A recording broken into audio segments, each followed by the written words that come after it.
Let's tackle Hugh Hefner, man. Old Hugh. Yeah, man. Before going into the old Hugh that passed away and Playboy Mansion and all that stuff, let's go back to the earlier days of looking at the books. Okay. You know what I'm saying?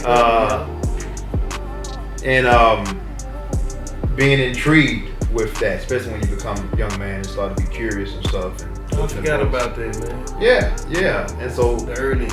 So them books, man, some of them it's like compared to today's stuff, it almost like a soft magazine, a regular wasn't as bad. Yeah, soft porn. Yeah. In comparison though, but I remember when we first got our house in Antioch in Nashville at the time, and me and Carla fresh in the house, we got cable. Yeah. And they had a 30-day time. I guess you could have all these stations, Cinemax, HBO, Showtime, or whatever. And I'm laying back with the remote, clicking through, and click on a Playboy station, and something caught my eye. So I looked over at Carla, and then flick past it, and then she was asleep. You came back. And then I flicked back again. So the curiosity still hit me. Even a grown man, Christian man, all of that didn't matter. At that moment, I was like, wow, it got my eye, and so, but I ended up getting rid of it. I didn't even do the 30 days. I was saying, I don't even know if I'm gonna be able to behave.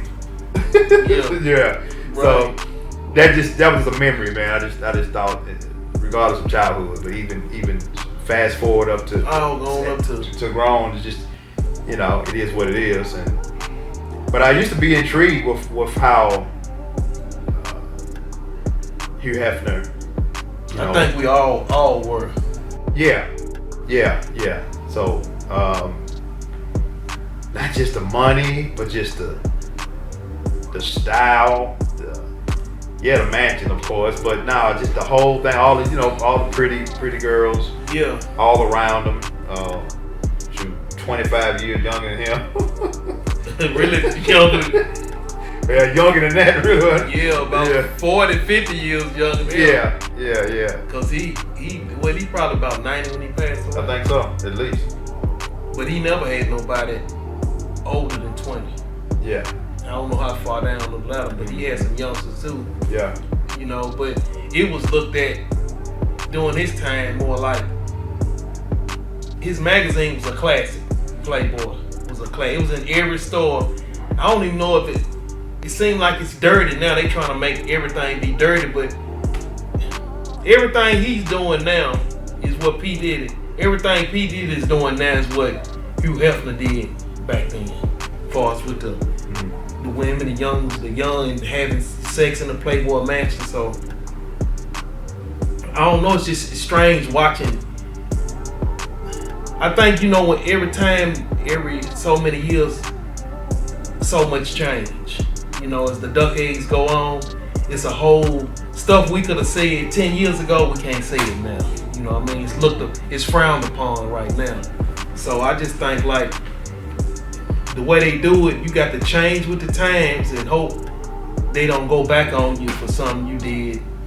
Cause it seemed like there's even some, like say if he was still living, they probably could come after him right now, the federal government. Probably on would. something, on something from way back then and a little something that's going on right now. It's just, I don't know, it's a strange dynamic there. But another thing that I wanted, before we got past, all the women in the mansion and all that, it also was you said it was big in promotion, big in just the entertainment and all that, but also it was a good start for models and stuff. So it was one of the biggest platforms. You get to be a bunny. Sure, Playboy bunny. You know what I'm saying? It was. Yeah. It wasn't frowned upon. It was and it still at one time it was dirty though. Yeah. If you go back early on, when he first started, it was before they really wore G-strings and all that stuff. He kind of broke it open. the sexual stuff in Hollywood and believe it or not, in the 60s, sometime in the 60s and 70s, that's when all the drugs and cocaine was around, you know, all that kind of stuff. So I just hate that they trying to make something that it's so commonplace. Paint what's going on now is like demonic, you know. If it was demonic now, then it's demonic. If it's demonic now, it was demonic back then too, you know. But you know, I just hate how they change up everything and make it seem bad when it was always bad if it was bad. And I think we really can, if you want to, once we wrap up on this topic with the comparison between P. Diddy and Hugh Hefner, just what's in common. His books is what he kind of like not Michael Jordan, but when you think about the Jordan shoes, the brand, and then you think about when you went back to his book was so, what's the word for it? It's like a staple in society. The Playboy books. It was like you say, it was like soft porn basically, but that alone like kind of make him not seem so bad in a way. He's almost like the Stan Lee of Marvel with comics, but balling with that, because when you read the stuff, it's like it gets you imagine. It was, and that's what make his not seem so dark. You know, his articles and the stuff. If you read it, like it had a lot of stuff in there in his magazines. Besides just, it all was stimulating, and it wasn't. You know, it just changed the dynamic of how you look at Hugh Hefner. But besides that camouflage, he had young girls. He had the tunnels. He was the one who had the pimped out crib that was like made everybody want to come.